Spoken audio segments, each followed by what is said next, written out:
Hey guys, it's Sarah. If you're new here, welcome to the channel where I tell the stories that still make my heart race every time I think about them. Hit subscribe, ring the bell, leave a comment so I know you're here, because these moments only feel real when I know you felt them with me. This is the night I turned 18 and stayed in his car longer than I meant to. So get comfy. Seriously, grab the coziest blanket you own, turn the lights down low, maybe make yourself some tea or hot chocolate, because this one is long, soft, and full of every single sensory detail that still makes me close my eyes and feel like I'm right back there. The party had been over for a while. Everyone else had gone home. Mark had walked me to his truck like he always does when things run late, the same way he's done since I was little, and he started giving me rides to events. The drive home was only 3 blocks, but it felt like the longest 3 blocks of my life. We talked the whole way.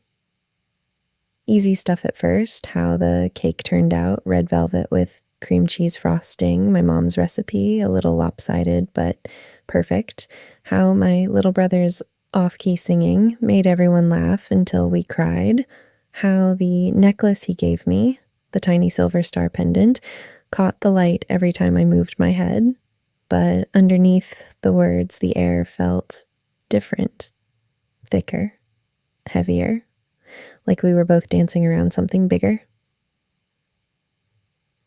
The night air coming through the cracked window was cool and crisp, carrying the faint scent of someone's wood-burning fireplace a few streets over. The truck's heater was still blowing warm air from the vents, making the cab feel like a little cocoon against the December chill outside. Every time he shifted gears, the leather seat creaked softly, and the faint smell of pine from the little tree air freshener hanging from the rearview mirror mixed with his cologne, something clean and woody that I've always secretly loved. He pulled into my driveway, turned off the engine, and the sudden quiet was loud. The porch light from my house was spilling through the windshield, painting everything in soft gold. The truck smelled like him, cedar and pine soap and warm leather, the same way it always has, but tonight it felt more noticeable, like every breath was pulling me deeper into the moment. The dashboard lights faded slowly, leaving just the glow from outside and the faint reflection of the street lamp on the hood. I said, "Thanks for the ride," and reached for the door handle, but I didn't open it. I just sat there, hands in my lap, fingers twisting the sleeves of his Old Navy hoodie, staring at the dashboard where the little clock glowed, 11:58 p.m., listening to the engine tick as it cooled, each tiny metallic sound echoing in the silence. Seconds turned into a minute turned into 2. The cold from the window was starting to creep in, making my nose chilly, but the heater's leftover warmth still clung to my legs. I could feel the soft, worn fabric of the seat beneath me, the slight dip where I always sit. I could hear the faint rustle of leaves outside when a breeze moved through the trees. I kept thinking about every time I'd been in this exact passenger seat. The night I was 12 and cried over a ruined science project, the leather still warm from the sun that day. The night I was 14 and ran here after my parents fought, the heater blowing full blast to warm my frozen fingers. The night I was 15 and learned how to parallel park right here in his driveway while he cheered from the curb. The smell of fresh cut grass coming through the open windows. The night I was 16 and fell asleep on the way home from a movie and woke up with his jacket over me, the soft weight of it, and the faint scent of his cologne. The night I was 17 and he picked me up from prom early because my date bailed and we drove around for hours, the windows fogged from our breathing, the radio playing low. Every memory felt like it was pushing me to say something now. He didn't rush me. He didn't ask if I was okay or tell me to go inside. He just waited, one arm resting on the steering wheel, the other on the console between us, close enough that I could feel the warmth from his hand and smell the faint trace of the birthday cake frosting he'd gotten on his sleeve earlier, the quiet, stretched, thick and full of everything unsaid. And then, soft and low, he said, "Sarah, why are you still sitting in my car?" I looked over at him, and the porch light was catching in his eyes, making them shine. "I just turned 18, I said, the words coming out quieter than I meant. And I didn't want to get out yet. The ride felt too short. The night felt unfinished. And once I open this door, the day is really over, and I'm not ready for it to be over."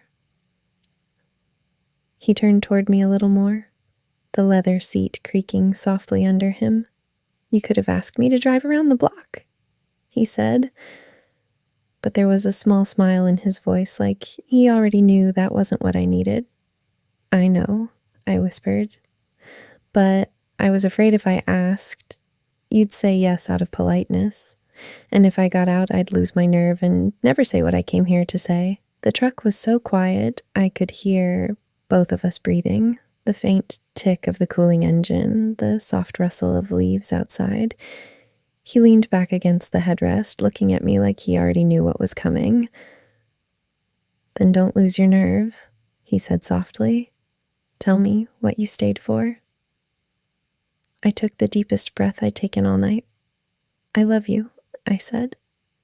The words came out clear and steady and true, like they'd been waiting their whole lives to be spoken in this exact truck, in this exact seat, under this exact light.